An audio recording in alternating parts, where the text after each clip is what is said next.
We weren't ready to go national. Did you survive? But we just did it. Yeah, you figure it out. Yeah. Just say yes and figure it out. So I will never say no to an opportunity. Because just ask people. If you can't figure it out yourself, there are others that have gone before you. Just ask them for help. So we figured it out along the way. And do you think any business owner can learn that skill? Yes. Just by being yourself. No agency can sell your product better than you can. There's nothing more important than the people you partner with. I got so lucky. Like, I thank my lucky stars I partnered up early.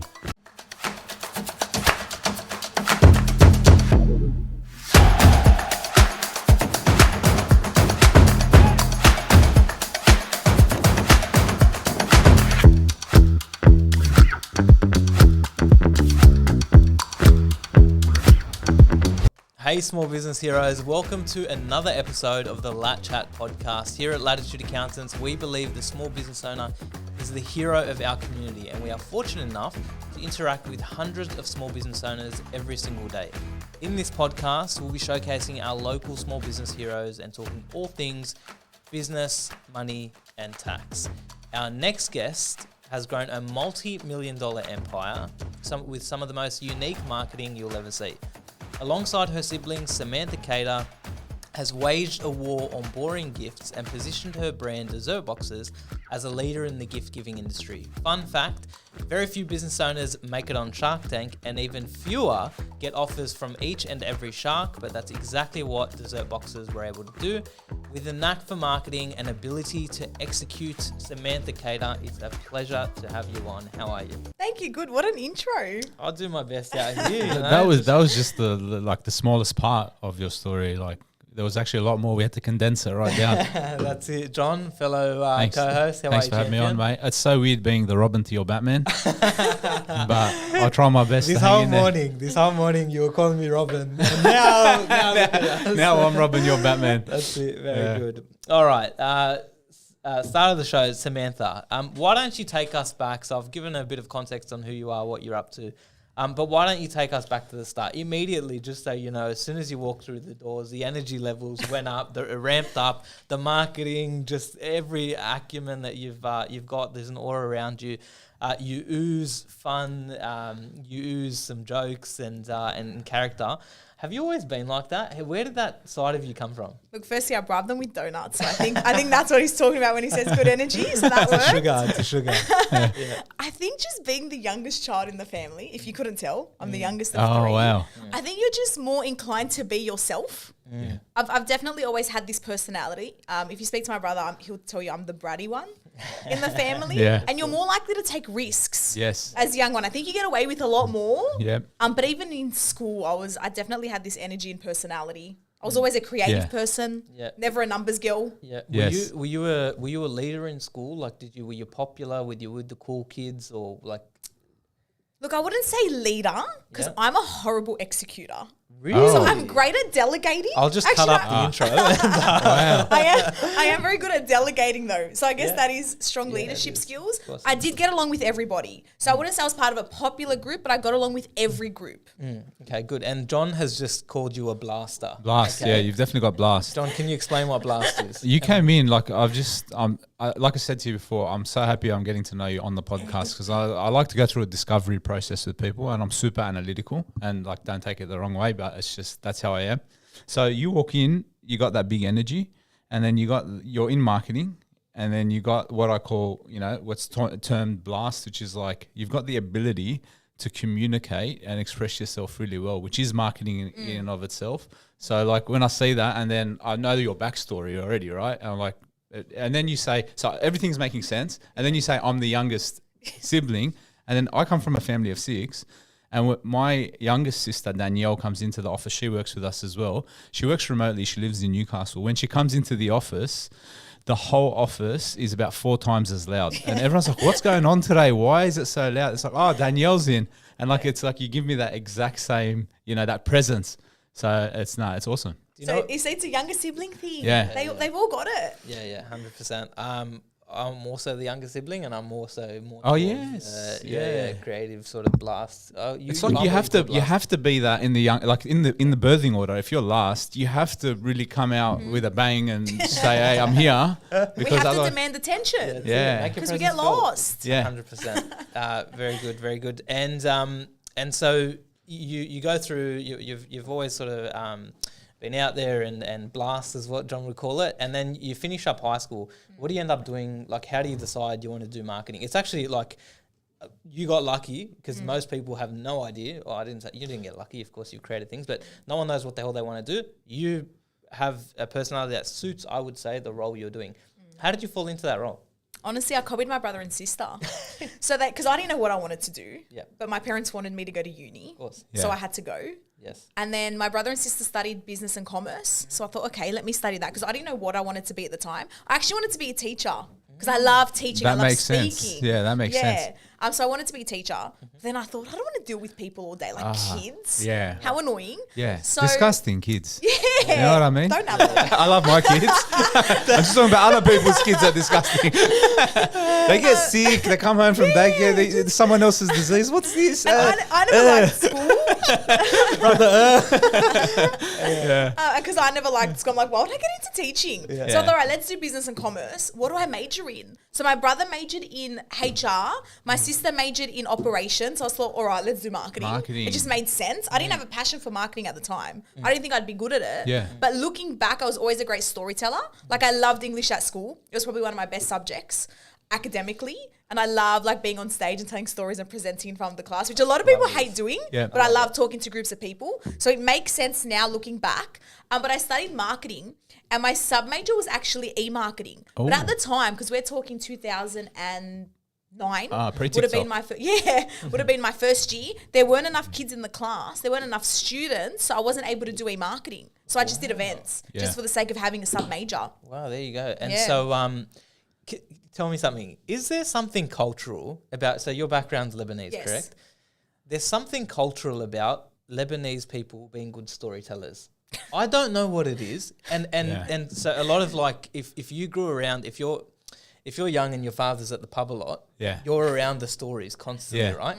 So you know what it's like when you're around the bar and you're telling the stories. And there's something similar in the Lebanese culture, not so much at the pub, but around the family barbecue, where everyone gets together and tells that story and shares that story. Do you reckon that's a skill maybe you got from your culture, or do you reckon there's some sort of influence there? Look, my dad's a great storyteller. Like if you met my dad, you'd know I get it all from him. Yeah. Right. So probably subconsciously. It's probably how I picked up your mum telling some mad stories. Yeah. I think we're great at dramatizing things. I'll give us that. Yeah. I think the blast comes from being Lebanese. Yeah, maybe. Listen, everyone blames it on that, but I think innate in your personality, there's a skill, a talent, God-given talent, natural talent, whatever you call it, which that's you. Yeah. And then like what I see is when someone actually has a natural tendency towards a predisposition to a skill, and then in the luck of life, you end up on that path or in the role where you have to use that skill.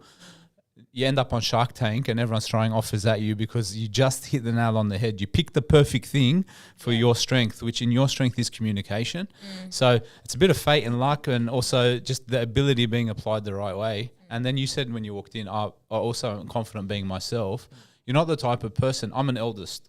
So the eldest would be like, I have to do what my parents want me to do, or so I'm more like, I have to do the required thing or the right thing.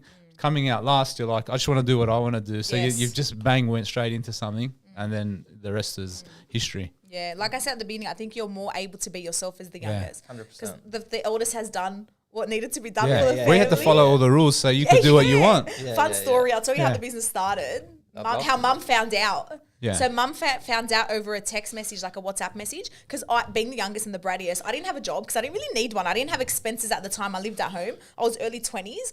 I convinced my brother to leave his high HR role and my sister to leave like a government position. I was like, just leave. Let's just start this business. And then we didn't tell mum.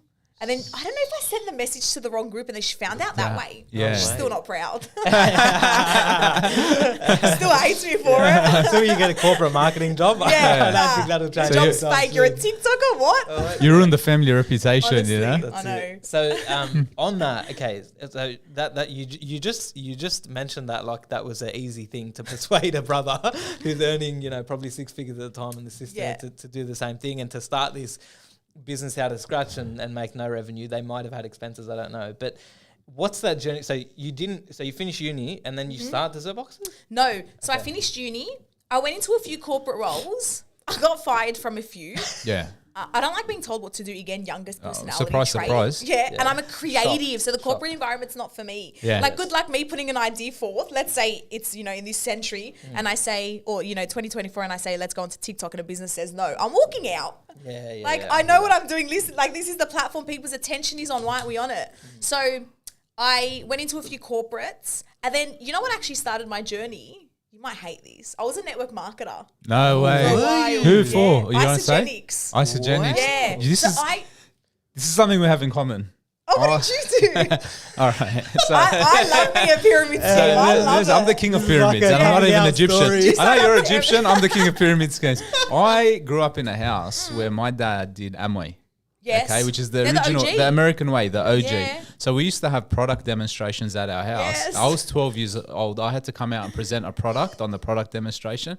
So there was basically like a Mr. Sheen style product, but it was the really amazing Amway version that cures cancer. So History X prize. I'm 12 years old at a house in Greenacre in a lounge room full of all these adults my dad found somewhere, doing a product demonstration of how to use the Amway Mr. Sheen. And then like that whole Amway, and I'm like I said before, I'm listening to tapes because tape of the week, CDs, books, all this motivational stuff in Amway, so that when I grow up, I'm going to start a business. Is that does the network marketing? Yeah. Did that inspire you to want to go into your own business? Yeah. So I was actually a marketing coordinator for Isogenics. Oh. So I wasn't a network. Oh, you were on the other side. No, I was on both. So okay. I started. So I couldn't find a job for a really long time. This is why I just believe your path is written for you. Yeah. So I couldn't find a job, and I was really upset because there were a lot of agencies that I wanted to work for, and they just weren't hiring me because I didn't have the experience. So I just happened to apply. I didn't know what network marketing was. Yeah. It was a marketing coordinator role, so I applied for it. I was probably with them for around a few months. And then I started meeting all these young, successful network marketers who were out there doing something for themselves. And that was the first time I kind of understood the concept of owning your own business or being an entrepreneur. So then I thought to myself, you know what, I want to give this a go.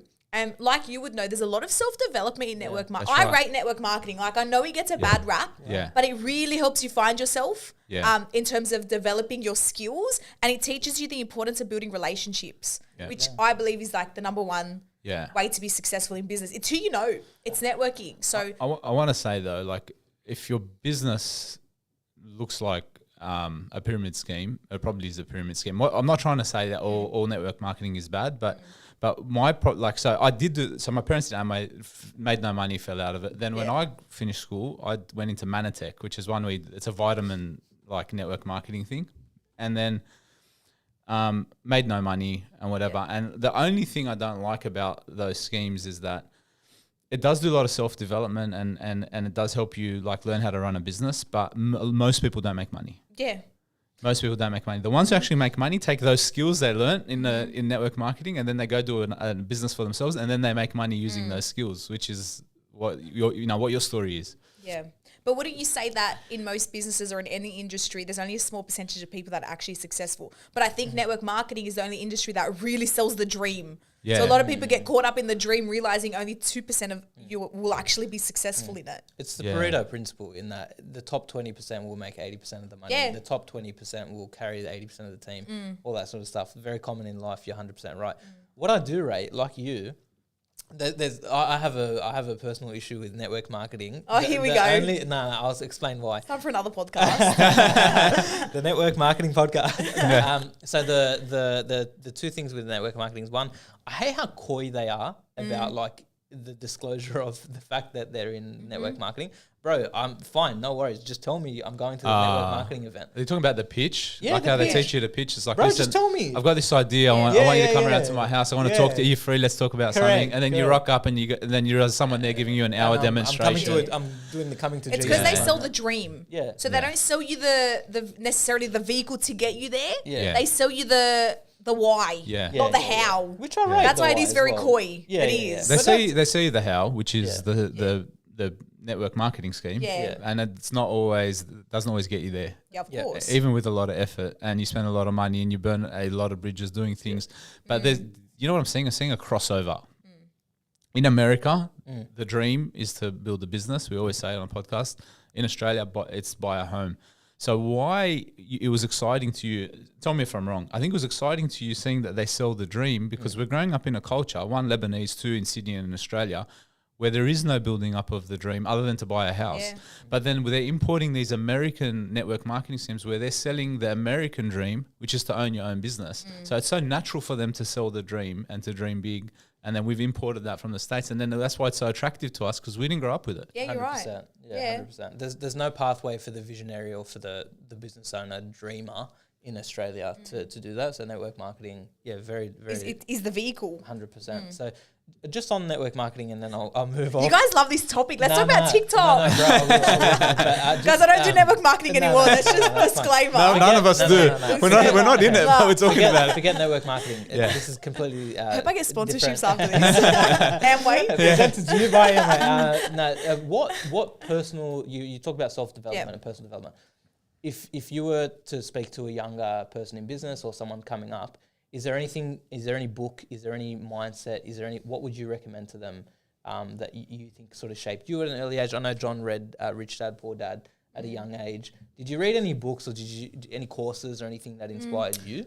Look, I read The Power of Now, which helped me understand like subconscious beliefs and how they would have developed. Because my dad ran a business when he came here to Australia and actually went bankrupt. Wow. So he was a failed entrepreneur. So I had a lot of those subconscious. I had a lot of those subconscious beliefs that were holding me back. Yeah. That's why I do like The Power of Now. From a marketing perspective, which I'm sure we'll talk about later with dessert boxes and how that strategy came about, The Purple Cow by Seth Godin. Love it.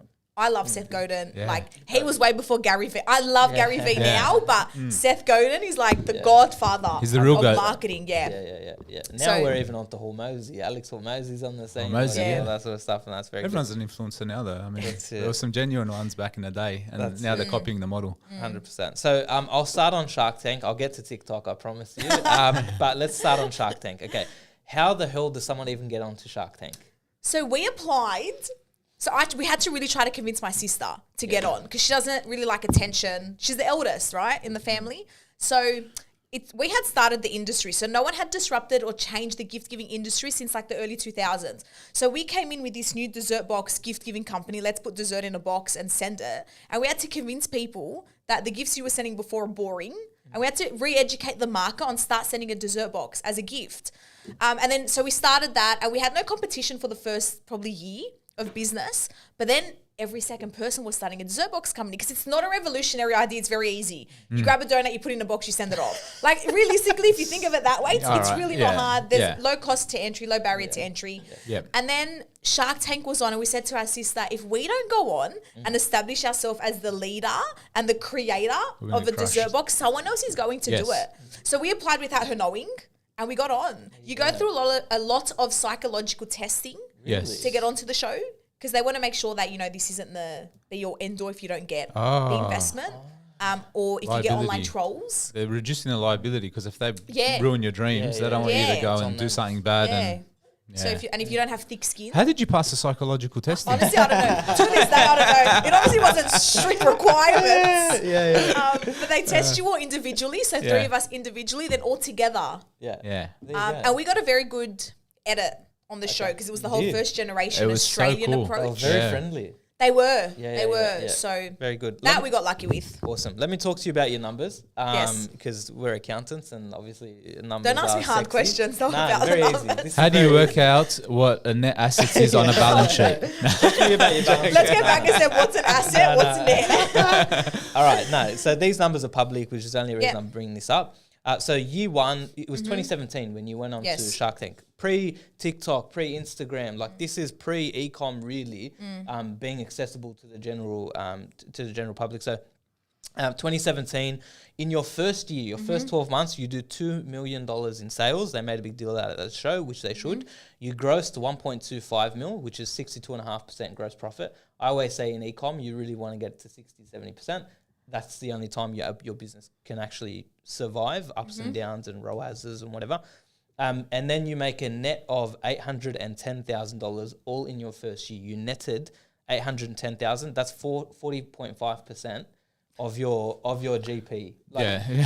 See, what he's saying is very good. Give him the... You made a lot of money, yes. To give you perspective, like 40.5% is like, this is ridiculous. These are unbelievable numbers. Okay.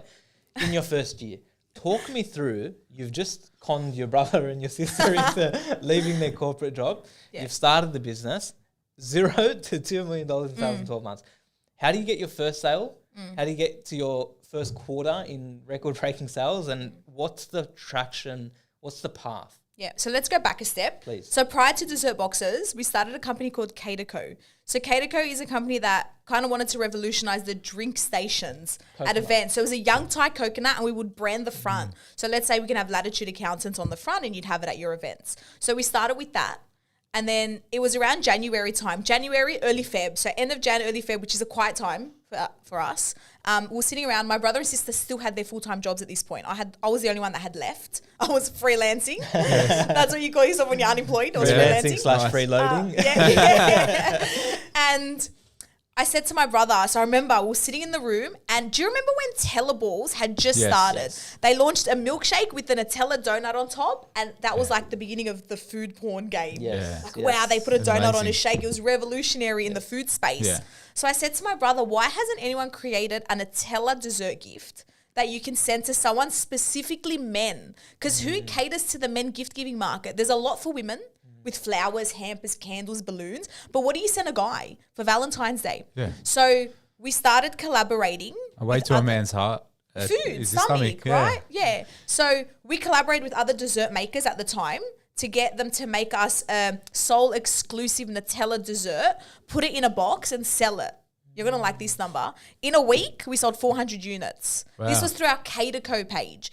And we took them all manually. So they would DM us, we'd write it down. Yeah. We set up a table in front of my parents' garage. We had all the boxes. It was one box. We only offered one box. Yeah. And we hadn't called it a dessert box. Like that concept hadn't existed yet. I just wanted to put desserts in a box for Valentine's Day and sell it. People would rock up to my parents' house and then we'd mark their name off on a paper. One by one. 400 Amazing. Units. Yeah. And it was at that point that we thought to ourselves, there's something in this.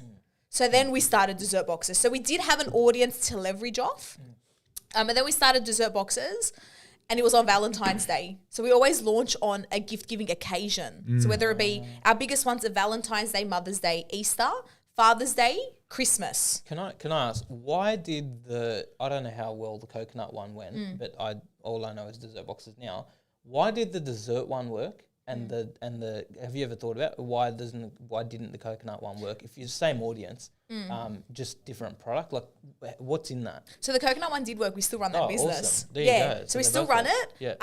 We don't push it as much. It's interesting because no one in Sydney does what we do from the coconut perspective. So we're the only one that brand coconuts. I don't push it as much because I'm very, business owners will hate this. If I'm bored, I'm over it. Like, I'm not going to sit there and push a business if it doesn't excite me. So I think that's where, it's kind of like a downfall for me. So that's why we didn't really push Kayter, and Dessert Boxes took so much of our time. But we do still run Kayter. We still have our consistent corporate orders, or when there's an activation where they want their branding on the front. It's a very summer product. It's a seasonal product. Yes. So it still runs. But in terms of why was Dessert Boxes more successful, our strategy was very different. We'll get into that. Yeah. We'll get into that in a moment because obviously it's a big part. But just on Shark Tank, you go in, you release the numbers. Everyone's going to froth over those numbers. Like if you give me a business in that, I'm investing every dollar of my money too. So what happens after? So you make a deal, right? What happens after the show, after the edits and it goes on TV? Two questions. One, did you have the Shark Tank effect where you sell out ridiculously, your website crashes? And then number two, what practical do they do due diligence? Like, what happens? Talk me through that. So we went on to Shark Tank purely for publicity. Right. There was no way I was splitting my business 4 ways. No way. I already split it 3 ways. Like, who are you to come in and now take a percentage of the business? So we purely went on for publicity. Right. Yeah. And you got to remember, it's a reality show. Yeah. So they tell you, if we tell you to accept the offer on screen, you have to accept it. If we tell you not to, you don't accept it. Right. So it is a reality show at the end of the day. Yes. Did our business boom overnight? Yes. And it also forced us to go national. So we were only Sydney-wide, Sydney and Wollongong, when we first started. But then when we knew that our Shark Tank episode was going to air, we were like, we're getting national exposure. So why aren't we Australia-wide? So it forced us to do that. But the business boomed. Don't ask me numbers, I don't know. Yeah. I just know it made a lot more money after the episode aired. But yeah, we boomed after Shark Tank. We did meet up with the investor. So we chose Naomi strategically because she's in the gift-giving space, Red Balloon. So we did choose to go ahead with her. We did have a meeting. Look, I don't know how much I can say about Shark Tank, but like, cuz, who cares? It was how many years ago? Yeah. A lot of them don't do offers off camera. Because again, it's a reality show. So a lot of them will say to you, we don't have the investment to give you. They do their due diligence. But even before you get to that point, they're like, we don't have money to invest into your business. I think the sharks now are very different. Yeah. The sharks now, they're e-com powerhouses. So they would have that constant cash flow. Yeah. It was to be putting into early the days of the show. So But for us, it was purely our publicity game. Awesome. And it worked. Of course it worked. Very, very good. Okay, so... can I just jump in? Of course. Here's what I know now after 10 years in business that I wish I knew at year 1. You don't actually have to have all your ducks in a row before you launch. Yeah. And it seems like to me you leverage the publicity of going like onto Shark Tank to then go national. Were you guys ready to go national, or did you just go, nah, it's opportunities now, let's jump on it? Yeah, we weren't ready. We weren't ready to go national. Did you survive? But we just did it. Yeah, you figure it out. Yeah. Just say yes and figure it out. So I will never say no to an opportunity. Because just ask people. If you can't figure it out yourself, there are others that have gone before you. Just ask them for help. So we figured it out along the way. But what a waste of an opportunity. Hadn't we gone national with this TV show that's a popular TV show at a popular time slot and everyone's watching and can't get your product? Yeah.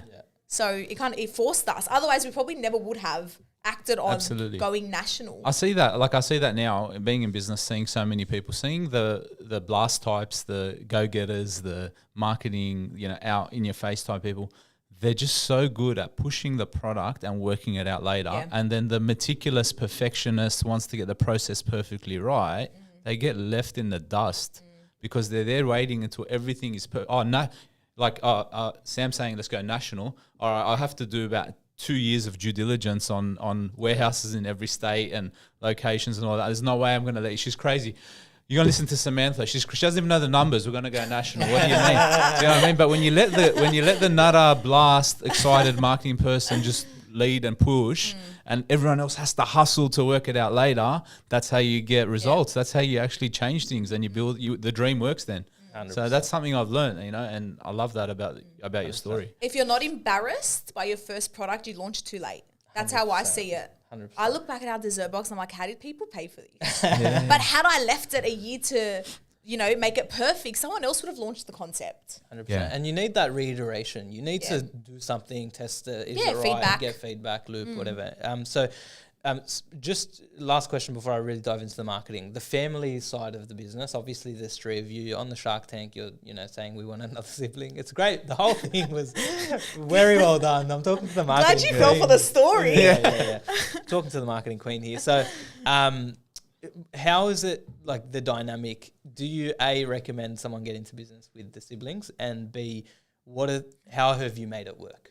Look, when we first started, it was very hard. Because we didn't have defined roles. The amount of times I threatened to quit and the amount of times they're like, we're getting rid of her. So like my brother and sister would team up against me, then I team up with my brother against my sister. So at the beginning, it was like a really bad toxic relationship. But then when you have really set defined roles and you trust that the person is capable of fulfilling their role. So when it comes to marketing, they now don't question me because they know, I know what I'm doing, just leave it to me. And it works really well. So I can't see myself in business with anyone else now. That's epic. Yeah. Very, very cool. All right. Waging a war on boring gifts. Let's talk about Dessert Boxes, the brand, how you built it. The term waging a war on boring gifts, was that there from day one, or did you coin that? Oh, there you go. That's brilliant. Okay. How important is it to have that sort of vision? So like all your marketing, all your brand, everything, I assume, backs that. Everything goes by that litmus test of waging war on boring gifts. How did you come up with that? How did you develop it? And how did you build the brand around that? I knew, like I was saying earlier, I'm coming into a market where no problem really exists. So, and what is marketing? You're providing a solution to a problem that exists.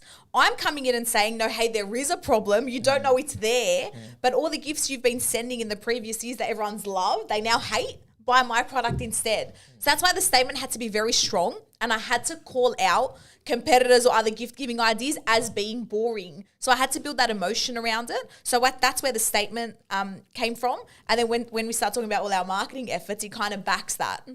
So the other famous person, I mean, not as big as you, obviously, but Steve Jobs says that... Same. Samantha Khater, Steve Jobs, same. It says that the customer doesn't know what they want until we show them what they want. So the whole, like, no one knew they needed a computer in their pocket until Apple came out and produced the iPhone, right? Okay, so waging a war on boring gifts, how do you then select, like, what marketing mix, what marketing strategy? You talked about Purple Cow. Number one, talk to me about Purple Cow. What even is that? Seth Godin, how did that methodology support dessert boxes? So I'm a reader. I love reading books. One of the first books I ever read was Seth Godin, Purple Cow. And the whole concept was he was driving along the roads in France. And on the sides of the road were these beautiful green pastures of land with heaps of cows. And his family were looking at the sides of the road thinking, wow, these cows are beautiful. How magnificent is it? And then as they kept going, it just got boring. And Seth thought to himself, imagine a purple cow were to just pop up in the middle of nowhere. Wouldn't that be remarkable? Yes. And then he linked it back to the concept of marketing. And especially in the world now of social media, everyone's trying to say, listen to my message, listen to my message. But if you're not the purple cow, I'm not listening to you. You need to create something that's going to make my finger stop scrolling. And I'm going to want to actually engage with your content and hear your message. Okay. And you do that through humor or really audacious sort of marketing. If you've seen the Dessert Boxes page, you know what I'm talking about. And I'll go through a couple of things that you've done, which I've followed along. During COVID, there was that bloke with the tiger show on Netflix. Yeah. And then there was Tiger King. Tiger King. And then there Carol was Baskin. yeah. And then there was Dessert Boxes with their Bachelor series. Behind the scenes as well. So now, so tell me about, does every business owner need to do that to be the purple cow, or are there other ways to be the purple cow? Is it just the concept of being different, or is there a specific way you have to do it? I wouldn't say there's a specific way. So what happened was when we, were creating all that content, a lot of brands or dessert box gift giving companies started up and tried to copy the tone. What they don't understand is the tone is my personality, and you can't replicate who you are. So that's where it worked for us and not for others. So I would say to other brands, if I were to coach them, just be you. Because you can replicate my product, but you can't replicate my brand tone. So do you need to be funny and audacious and run bachelor segments and swear on your story? No. If it's not your brand, if it's not your personality, if you can't, I maintained that for 8 years, every single day, a different piece of content. So if that wasn't true to my personality, there was no way I'd be able to maintain that. 100%. So you think, and so that even begs the further question, is a business a reflection of, like, in your scenario, you are one of the owners, but is the business a reflection of the owner, or can it be two separate? Can you be a funny, loud, blast sort of person and build a corporate brand, or do those two things have to marry out? What are your thoughts on that? I don't think they need to marry up. I think you need to be a great marketer. Right. So if you come to me and say to me, Sam, this is my brand tone. These are the characters I have within my business, because I view my team as characters. It's a TV show. You said yourself, like, you were watching it during COVID, so we turned into a channel. So I would go in, identify who the characters are, and then identify what segments we could run alongside that to bring out the corporate tone of the business. Yeah. So you're a storyteller. You're using what you sort of are naturally very good at. Now, you've got a few characters in the business. They come and go, obviously. And so I guess the pushback I would see most business owners have is, what if, like, especially when they're investing heavily in the staff or whatever, what if they leave? What if this happens? What if that happens? How do you deal with the fact of, like, when you highlight someone so much, especially on social, and then they leave, the amount of DMs I'm assuming you're getting on, what happened to this, what happened to that, whatever. How do you deal with that? So when we first started the business, we had one character and it was Stella. She was just our manager downstairs. We weren't related. Introduced her as a character. Someone once said to me, I forgot who it was, and they're like, Sam, what are you going to do when she leaves? Or if she leaves, because it's inevitable. And I thought, you know what? You're right. How risky that this girl's representing my business. Yes, you have me who was the voice behind the camera, but I needed somebody in front of the camera. So that's when I introduced Boss Man, which is my brother, because he and co-owner, because he's going to be a consistent character. Then I introduced him and I started introducing other characters. Then I introduced Kayla, then Sean, then Jerry, because again, it's a TV show. Characters die, characters come and go. You know, there are villains in the show. Yes. Some of them have, you know, dramatic walk-offs during the show. So I had to treat it as that. So I would say, and a lot of business owners say to me, this is the number one question I get all the time. What do I do if I don't want to show my face?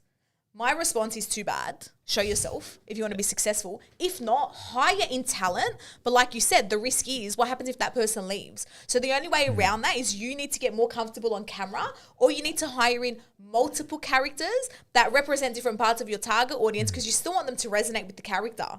So that's the tricky part. And when you bring in other people, they got to be likable too. This story just makes me think this is why you need congruence. You are basically building a brand, and you're building a marketing strategy around your personality. And then you said, I had to carry that out for 8 years. Okay. Without congruence, without you truly being yourself or truly believing in the brand, like you've got a voice of the brand, you've built up enemies. Okay. And you genuinely hate their guts, or you don't think they're doing a good job, or, you know, you're actually pressing against them. You're building up characters on this show and you're doing all that without congruence, without you knowing from the base up exactly what you're doing, why you're doing it, you're not going to have the energy to carry through. You had that. It was authentic. It worked, and it carried through. And you can't replicate that. No. I think that's the most important note of this. Like, people need to take away, you can't replicate you. That's the only thing now in this day and age of technology. The only thing unique about your business is you. If I don't like you, I'm not doing business with you. If I don't like you, I'm not watching you. Can I push back a little bit? Sure. Okay. You're very likable. You're Thank you. No, I mean that. You're extroverted. You got the big personality, the voice, the stories. What about people with the ideas people that love, they're more introverted and they don't have like that personality? How would you guide them on their marketing journey as an expert? What do you say when someone's sitting in front of you and like it's just not you, it's the other type? How would you encourage them to build the online presence and build the marketing and build the tone and all these really important things that you've done? Where do you go from there? Yeah, good question. I get it all the time. So because I do one-on-one coaching now, I go into businesses, I meet them and I choose who the right person is to be on camera. Everyone has a story. You don't need to be extroverted to be liked. You could be really quiet and awkward or super organized. We'll turn that into content. Like, let's build a story around that. I'll never tell a person or a business owner or whoever the character is to do something that's not within their own personality trait or characteristics. So if you're a numbers person, let's play on you being a numbers person. If you're awkward to camera, let's play on that. As long as you're authentic to who you are. And this is where a lot of people don't want to show themselves because they have the thought process of, but I don't have a extroverted personality. There's enough of us. You don't need more of us. That's a lot of attention grabbing on social media platforms. Be true to yourself and your audience will resonate. Like, your dream client would be very different to mine. So my personality attracts them. Your personality would attract your audience. So that's just how you need to view it. 100%. Do you figure out your audience before you figure out your brand? Like, what's the sequencing? I've always thought this. What's the sequencing of building the marketing plan? Where do you start? Is there a plan? I was like, oh no, I don't have a marketing plan. This guy's going to ask me for my SWOT analysis next. We started with the numbers. Yeah, and now we're talking marketing plan. Have you realised you're with accountants yet? You've thrown me off. She's used to going on the marketing podcast telling stories. You've walked into an accounting boardroom. Like, where does someone start? Like, is it literally you walk into? So if I was to work with Samantha, is her number one go to, let's walk in the business, let's see the stories that are in this business, let's see the characters that we can play on, and let's launch that to market, and we can use TikTok or whatever mediums, or like, what is your approach? I would say, look, building dessert boxes, I had no strategy. Right. I honestly just winged it. I'd put content out there because I was the first to do stories, show the behind the scenes, run Bachelor series on our stories. Like, what's that got to do with anything? Yeah. But the way I connected it back was I knew my target audience so well. Yeah. I knew they were watching The Bachelor on TV. So why not create my own segment? And again, during COVID, people were consuming so much content. So I wanted to give them more content to consume. And content I knew they were going to be interested in. But if I were to now walk into a business, I would build the strategy around their characters. Right. So if these people are going to be on camera regularly, I'd create storytelling segments and scripts that suit their personality and then push the product that way. Because with social media now, you're not selling. You're not pushing the product. I've got to push the person.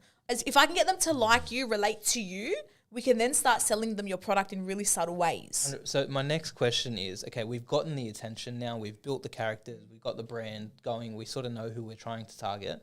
How do you take them from, it's like how do you take them from top of funnel, sort of they consume your content, whatever. How do you take them to buying? What's the source? Step one, never sell. So if you create a piece of content with the intention of, I want this to convert, it's not going to convert. It won't. And that's why a lot of people failed in the day of Instagram and now on TikTok. Because if you go against the original intention of the platform, which is to connect people, to bring humor to the platform, which is TikTok, to entertain, and you're coming in as a business saying, listen to my message, buy my product, I'm not going to buy it. No one wants to be sold to. So it's taking them on the journey of, look what I'm building. Let them fall in love with your process and your journey, that they know you have a product. Like, they're very clever consumers now, and they're clever when it comes to consuming content from a brand. They understand that you sell a product, but they're only buying it because they like you. That's why they're supporting you. Right. So it's like the Gary Vee concept, jab, jab, jab. Yeah. Except you're never right hooking in your scenario. You're right hooking in a subtle way. Right. So let's say you have a beauty product or a skincare product. You're doing a get ready with me. Do you know what that is? John does. John's all over it. He does them. Like, does he really? No, it's not. I do like he's my outfit of the day. I get dressed for the camera and that. No. OOTD. Yeah. So let's say you're sitting there and you're telling a story. It's got absolutely nothing to do with your product, but you're using your skincare. So your skincare is there. It's just product placement. And again, you're taking them along the journey of, look how long it took me to develop this product and why it took me so long. And I was finding the best ingredients to go into it, never mentioning the fact that you can click on the link in bio to shop on website. People know you're selling a product. They just want to like you, that they're going to want to support you. Mm-hmm. And even, can I say, even the dessert boxes product fits into the overall marketing, i.e., if you've seen it's not just, I'm not talking for donuts in a box. We're talking like the middle finger was a product, or you have like some really. I'm waiting for him to say it. Yeah. I'll let you say it. No. The penis. You have some more crude desserts and whatever. That's all a part of the brand story, correct? Yeah, that all ties into the brand. Yep. It also gives me more pieces of content. So I only have like 20 boxes on my website. I'm producing content for 8 years. Yeah. If I keep posting boxes, buy my box, buy donuts in a box, it doesn't really create conversation. Whereas when you post this penis up, it gets people to engage with it. And if you look at our SKUs, it's not in our top 10 of sales. Right. But it starts conversation and it allows me to create different pieces of content around that, and it's unique to us and our brand tone. Another dessert box a company cannot get away with selling chocolate penises. I can. I have two types. I have a donut one and a chocolate mold one. Do you know what? You can get away with that. 100%. Tell me, John. 99% of business owners don't know they could 10x their profits by selling penises. Do you know what I mean? And I think that's what you've proven. Because is that what you're taking away from this? It's my take. No, but in all seriousness, like on Shark Tank, you did the finger, and then you've got all that. I mean, look, at the end of the day, you're trying to capture eyeballs, and what I'm understanding, and I'm learning from you, because we're trying our best to do marketing well, right? And we want to help our business owners, that come and seek advice from us with everything in their business, marketing, finances, the whole shebang. What I'm getting from you is that you need to basically keep the engagement, and as soon as you start selling, you're going to lose that engagement. So stay front of mind by being people and presenting yourself how you are. You start selling. Are you linking the selling to losing credibility, losing eyeballs, losing attention? Do you feel like that? Because we're trying to work this out. Like we muck around even in our business with, doing like organic content, doing behind the scenes, doing just stories, case studies, like just being us. And then we also muck around with selling, like just doing what you're saying we shouldn't be doing. Is like selling, is this a hard line rule? Like just don't sell? It comes down to what platform you're on. Yeah. So let's say we're talking Instagram. I see it as a TV channel. Let's say we're talking Instagram stories. Yep. I'm posting The Bachelor. Back then it was 15 to 30-second frames max. Yeah. So I was posting them, and in between I would treat them as commercials, and I took the jab, jab, jab, right hook approach. The commercials was I also sell a dessert box. And then I'd continue the Bachelor series. Yeah. So it depends what platform we're talking about. But then if you were to go onto TikTok, it's a hard you're not selling. Or if you are selling, it's got to be in a funny way where you're talking to Jacob trying to convince him to let you sell and he's saying no.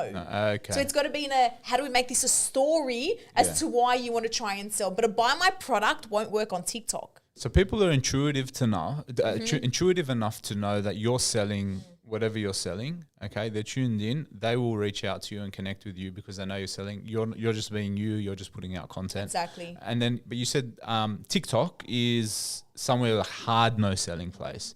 Okay, and then what's the spectrum? Like, is there, if you're moving through the socials, where is it? Like, is Facebook somewhere you would sell more than Instagram, and Instagram's that you sell more than TikTok? What's your view on how the different platforms work? Yeah, look, Facebook, if we're talking paid ads, it just doesn't work anymore. Your customer acquisition cost is so high and the ROAS is low. Back when I first started, I was getting great numbers on Facebook. As a marketer, to answer that question, I treat every platform as where is my audience's attention? So if you want to look at numbers, don't quote me on the exact numbers, monthly on TikTok, people spend, he's writing it down, people spend 28 hours. Instagram 16, Facebook is 6. As a marketer, if you're trying to get your message across, why are you bothering on Facebook? Unless you have the ability to create different pieces of content for every single platform, then yes, go ahead. But if you only want to focus on one platform, focus on where your audience's attention is. Where are they consuming the most content?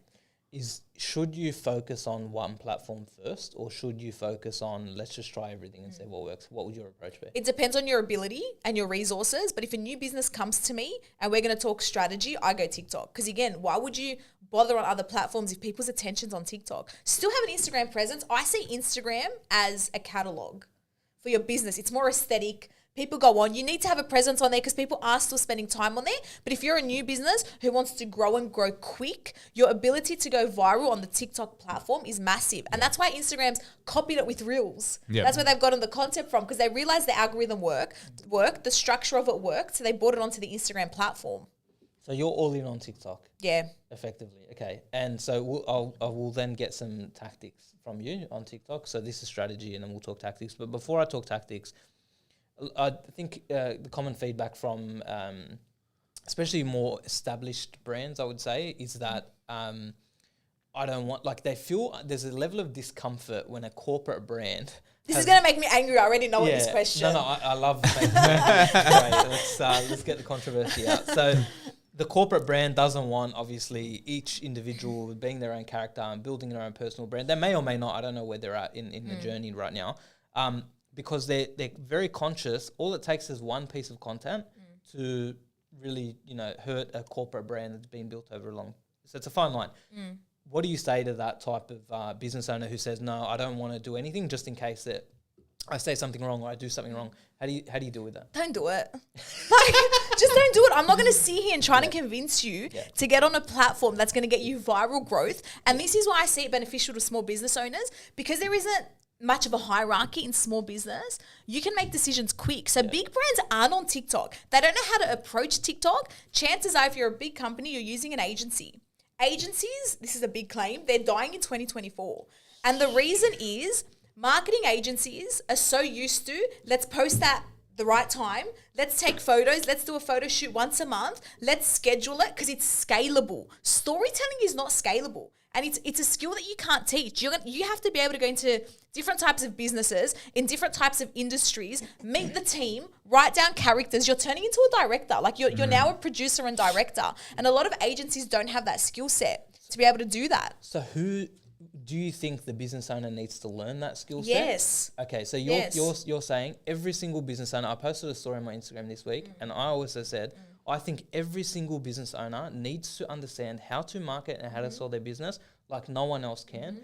Because at the end of the day, if you lose control, everything's downstream from sales. You don't have sales, you don't have a business. You don't have clients, you don't have staff, whatever. You can't provide for the community. You can't do all the good things that a business owner can do.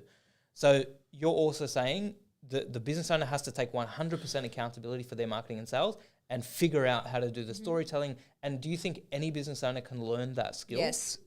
Just by being yourself. No agency can sell your product better than you can. Back in the day, yes, when we were relying on paid ads and just nice photos and professional photography to showcase our products. But if you're jumping on a platform like TikTok where that polished content doesn't work and it's just iPhone content and you speak into camera, what agency is going to sit there and write that strategy for you?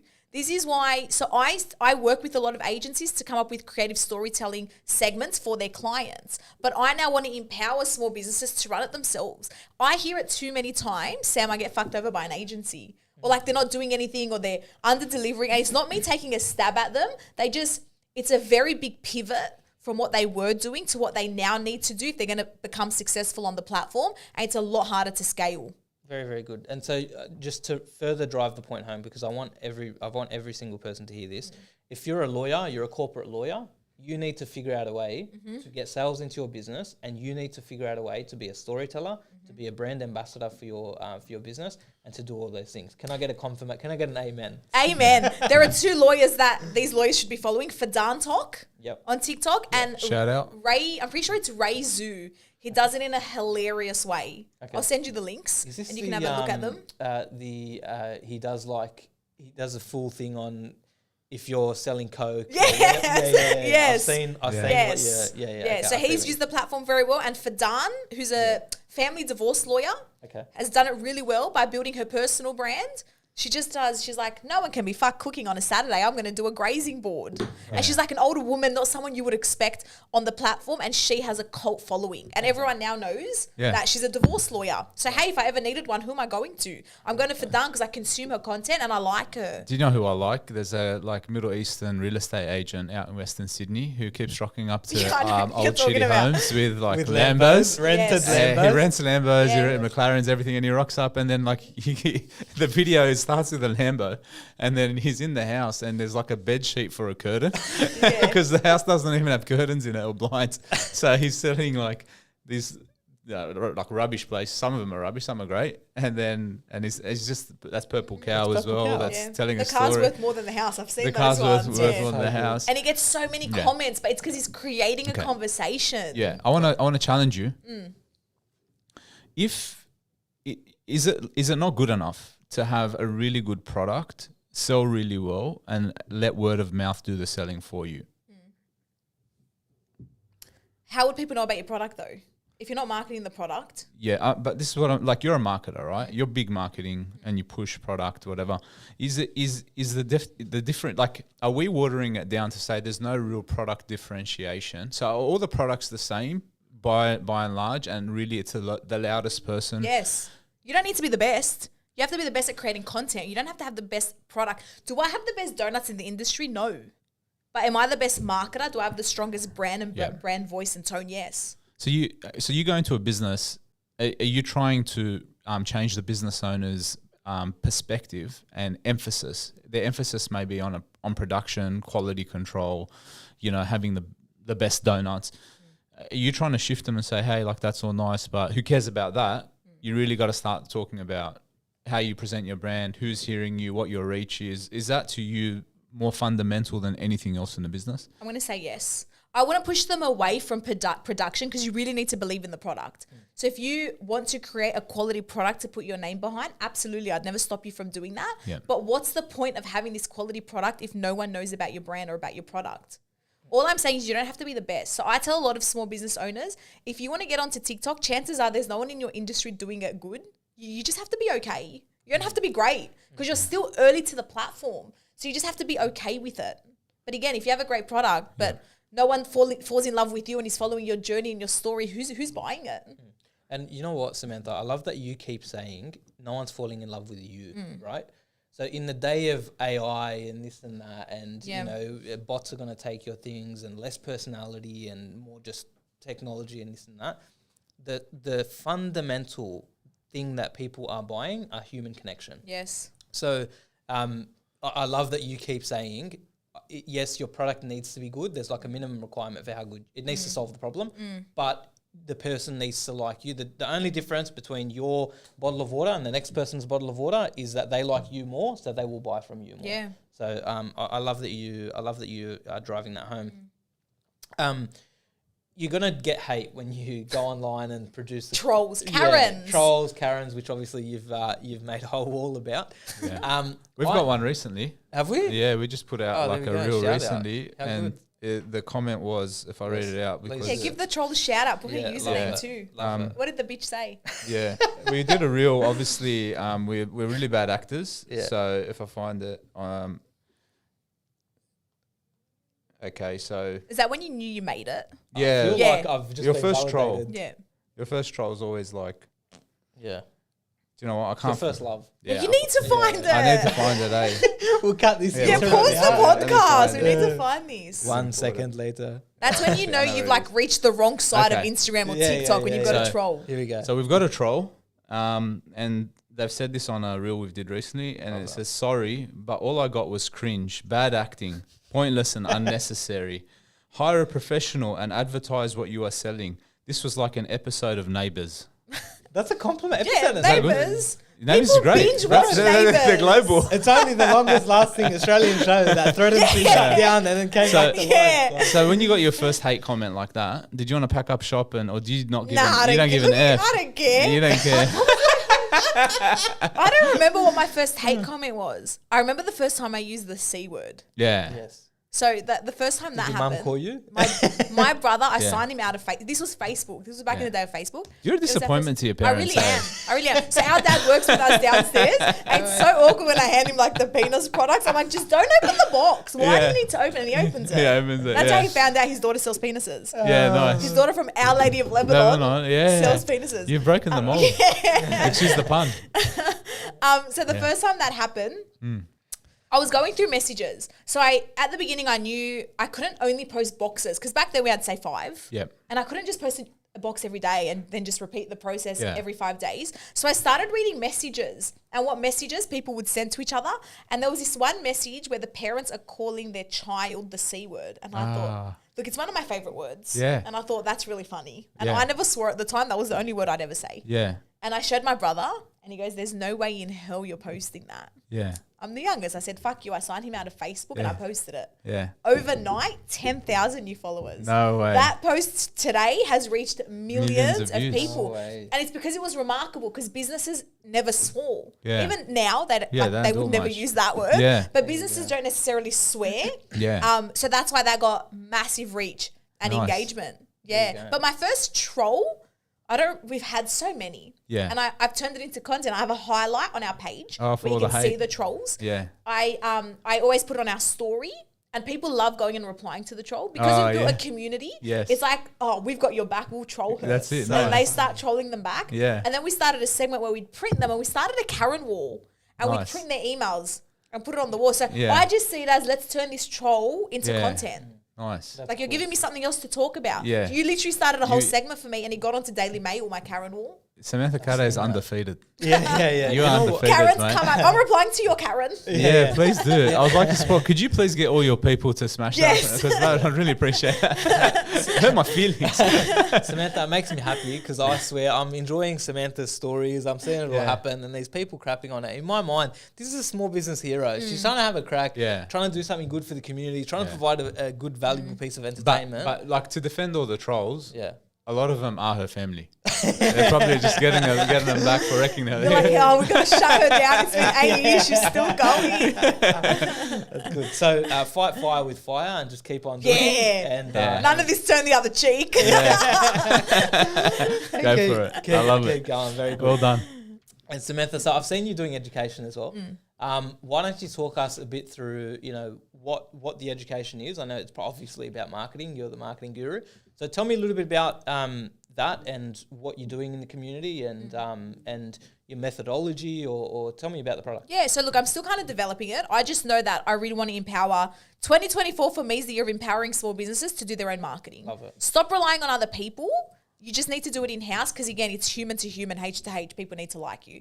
And an agency can't do that for you. So I do TikTok audits where I go in and I audit just to ensure that like your TikTok's set up correctly and you're doing all the right things. I run workshops and seminars. So my first one is going to be about how to build your brand organically on TikTok, because I'm really big on the organic side, not necessarily the paid side, because a strong organic will always outweigh paid, especially on TikTok, because they don't want to be sold to on that platform. It's a platform where you're entertained. And I do one-on-one coaching. So I'll go into the business, I'll recognize who the characters are, we'll come up with storytelling segments, and then I kind of just teach you how to record and edit. And eventually, 3 months in, you don't need me. If you require me to write you some scripts, I'll write you some scripts. But by then, we've developed what your 4 or 5 content pillars are, and you're off on your own doing them. Awesome. And is it purely TikTok, or is it like you mentioned a few of the other platforms? And I know that Dessert Boxes did a lot on Instagram. It was pre-TikTok even. Are you purely let's go TikTok, and then if we have enough resources, where do we then go? Instagram. Okay. Because that's the second place where people are spending the most time. Instagram Reels. Yeah. Okay. And then? Facebook. Even then, don't bother. Like, oh, really? what are you going to do on Facebook? Yeah. Are you a believer in like, so, okay, we've done the organic and we've pushed the organic. Is like paid, is that so we've had a lot of, actually a few guests say we built the brand through organic, and then we've had other ends of the spectrum of, you have to do paid. And boosting and paid and everything. $1 million a month on paid, whatever, off we go. Is there a mix? So you focus on organic first and then you go paid, or like what's the journey there? I'd focus on organic first, and this is what we did. So my first year of business, I didn't spend $1 on marketing. Yeah. I built the organic, and back then it was when the lookalike audiences were working, the retargeting, the people that land on your page and engage with it, then retarget them. So I'd make them warm leads through my organic strategy and then convert them through my paid. Whereas now the cost on Facebook's too high. We dropped our Facebook budget. I put it towards Google, and I don't spend on any other platform. So you do use Google Ads? Yeah, we use Google Ads. I like Google Ads because it's intent driven. Yes. You're looking for me. Yes. So I might as well come up. We don't put big budget when it comes to Google Ads. So you're pushing if people are looking for you. Okay. Yeah. You're targeting yourselves on Google. Yeah, pretty much. Yeah. Because your competitors are probably doing that. Yeah, but our product name, Dessert Box, is now what everyone calls their product. Oh, right. So you're the new Walkman or Discman of Kleenex. Kleenex. You're showing your age. Oh, I'm old man. Yeah. A Kleenex. All right, I'll see you later. It was nice. But I would say if you have a strong organic and you're bringing in those sales, you don't need paid. I know it's controversial, but until you start seeing the results, like for example, my personal page on TikTok is a food blogging page. Yeah. So I show all the best places to eat, drink, play, and stay in Sydney. Yeah. One video sells out a restaurant. So if they could maintain that themselves by understanding TikTok's strategy, why would you need paid ads? 100%. I agree. And you know what I often see on a practical numbers side? I know you hate numbers, but I'll give you a few numbers. You're going to lose me. No. But like from a actual daily commercial like thing we see, if you're a business starting out, and you purely started out in paid between 2019, like the COVID era, between 2019 and 2022, you are now struggling with your business because you didn't build the organic before you did the paid.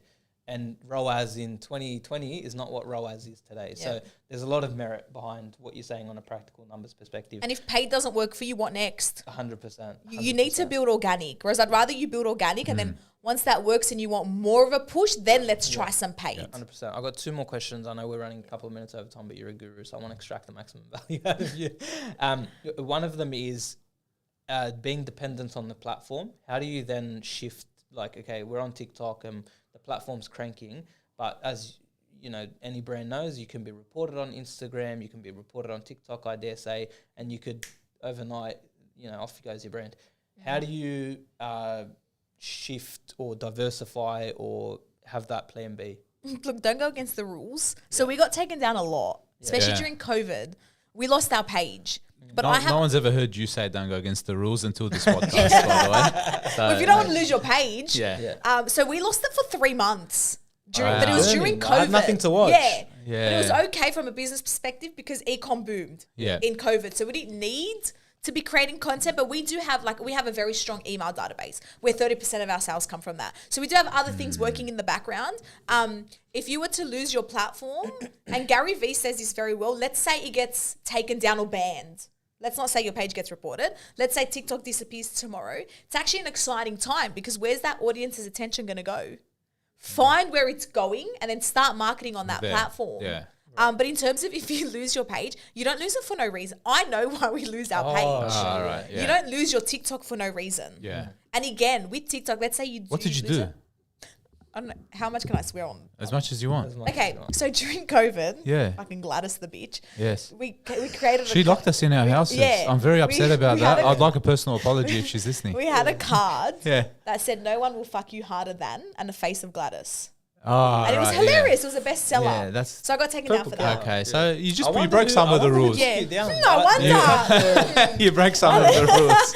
And then another Yeah. reason why we actually had cops knock at my parents' door. Yeah, because We she was. weren't- I don't know if you know, but she was the premier of New South Wales. Yeah. Oh, is that what she did? Is that what her little title was? No, this is another time. Yeah. So another time, we weren't wearing masks on camera. Oh, But what wow. they didn't know was there was only 2 of us in the office and we were siblings who lived together. Oh, So we didn't okay. need to wear masks. Oh, 'cause of the lockdown Yeah, craziness. so Okay. people reported us for not Yeah. wearing masks on Yeah. camera. That's what you And do. cops literally knocked at my parents' door. Yeah. Thank God my brother was there. But the cop's daughter knew who we were. Oh. So he found it quite funny. Funny, yeah. Yeah, he found it quite funny. So we know why What a we crazy lose our time. page. They're knocking on the door about masks. Yeah. You forget that happened? Crazy insane. world. Crazy Yeah. world. Yeah. But yeah, in terms of if you were to lose your TikTok, it's very different to Instagram. If you lose your TikTok, it's going to be, your Instagram, very hard for you to regrow. Yeah. If you lose your TikTok, you have the ability to go viral with one video. Because just because of how the algorithm Yeah. works and the amount of people you're able I mucked to around with reach. TikTok and I got like 300,000-400,000 views on Without a video even trying. without trying. Yeah. Yeah. So if you do lose it, just All I did try was again. I spoke about a news story about tax and Yeah. it just took off. So I can see what you're saying, but we got to double down on that. Listen, can we have a meeting after this? I was about going to say. so I've got some new ideas. Yeah. I wonder where you got them all from. We're deleting Instagram. Yeah. We're not actually recording this. I just brought you in for a free consult. Very good. And my final question before I let you go, Samantha. There's a trend going around on Instagram at the moment saying social media is fake, right? And so social media is fake, and then this is how my business and my life is actually going behind the scenes, and it's never as pretty as social media makes it out to be. What are the more challenging? It's a more down note to end the pod. I didn't want to ask this, but I have to. Oh no, this is sad. I'm sorry. So business is booming, everyone's happy, your social media, everyone's cranking, but then in the hard times when you got the cops knocking on your parents' door or your distribution, you're trying to source the next supplier or whatever. In the hard times, how do you get through that? Look, it helps that I work with my siblings and there's 3 of us. If it was one person, it would be very hard to be able to have to manage all of it yourself. But I just think it's going to pass. Yep. Everything's going to pass. Yep. If it's something bad, how can we turn it into content? Love it. Like life's Love very it. chaotic. You know how it's like social media is fake and this is the real side. Yeah. Like just have fun with it. Yeah. And don't get too caught up on things because I believe there's a solution to everything. Yeah. You just got to know the right people to get you out of it and it'll pass. Partners. Like Hormozy talks about partners. If I could go back to the beginning, I would just say to myself, there's nothing more important than the people you partner with. I got so lucky. Like I thank my lucky stars I partnered up early with Tufik, a co-founder, someone who I can rely on in hard times. I went through a traumatic time, like a horrible time in 2018. I was on a motorbike and got hit by a car and I ended up in hospital and wife ended up in hospital. I was out of action for 3 months. I had a partner that was loyal, stuck by me, got me through that hard time. If you told me 10 years earlier when we just, without even thinking, just thought, oh yeah, we're mates, let's just go into business together. If I knew that I'd have to go through that and then who would support me through that? I had no idea it would be him. It was just lucky. But like you're so right that the partnerships that you build actually could be make or break for your business. And you know that so well, and you even said it like there was no way you're going to take a partner, some 4th partner into your business from a random person, from Shark Tank, whatever. Like it was a show, like there's no way you were going to do. Like your story is like obviously the marketing, the queen, excellent, the blast's on point, but then like people is like partners who you trust, who you work with, and it's like deep in your core, it's in your identity. You guys are like rock solid because you have that partnership, and it's probably one of the biggest reasons for your success. Yeah, you won't get to where you need to be without others. you won't. It's impossible to get there on your own. And that's why I think relationship building, which again came from network marketing, that's where I learned that skill. And if I could go back or tell my younger self something, it would be meet more people, speak to more people, and don't be afraid to tell them your problems. So I was very against asking people for help. I used to hate asking people for help because it would make me look as though like you've got a problem. My life's not in control or I have a problem that I can't resolve. But if they're an expert in the field, they will save you so much time if you just ask. And people love helping. They do. I love it. Yeah. You've been an absolute wealth of knowledge over the last hour and 6 minutes. So, Samantha, thank you so much for coming on the podcast. It's been an absolute pleasure. I'm sure we could talk for another 15 hours, but all 1 million of our followers. We're going viral, baby, after this one. No good word about that. Samantha Khater, where can people find you and keep up with everything you're up to? So my Instagram is Samantha Khater, no spaces, Khater. Samantha Khater Education is where I talk more about TikTok and how to build your brand organically on that platform. And then my TikTok page is Samantha.Khater. So it's all just under my name if you wanted to search it. Excellent. Awesome. Samantha Khater, thanks for coming on. Thank John, you so much. Thank you. Hey, it's a pleasure just riding with Ride or Die with you, man. That's it. I appreciate that, brother. Being the Robin to my Batman. Thanks for coming in. Thank you. Thanks, Samantha. Thank you. Appreciate it. Thank you. Appreciate it. That'll do.